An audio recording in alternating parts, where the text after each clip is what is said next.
Hello again, it's Noob, and here I have a Lockwood by Asa Abloy 120N30 brass padlock with this sort of rubber casing around it. I don't really know why. I mean, it looks quite nice.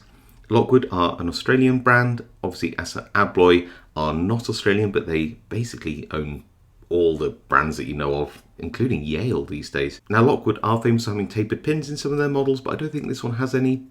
Maybe, we'll see.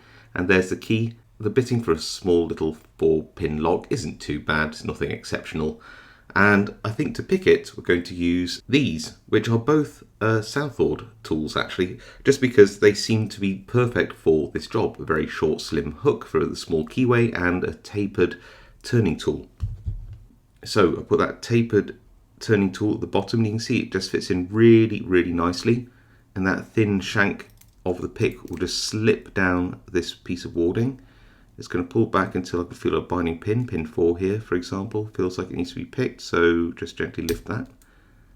Pull back through, can't feel anything, so pin 3 maybe.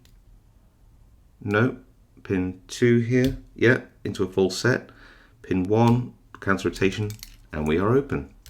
So all I could feel was a spool pin. Pin 1 being the spool pin, all the rest felt like standards, but it's very hard to tell because I can't disassemble this lock. I could probably disrobe it if I wanted to, but yeah, other than that, pretty cool. Nice little lock for a beginner, I'd say. I like the fact it's got some spool pins in, nice feedback, a nice little tight keyway to navigate. Yeah, pretty cool. Anyway, hope you enjoyed that video. If you did, leave a like. If you haven't subscribed, now's a great time to do so for more content like this. Smash that notification bell to be next notified when I upload content. If you have any comments, leave them down below. Otherwise, stay safe, happy picking, and I'll see you all next time.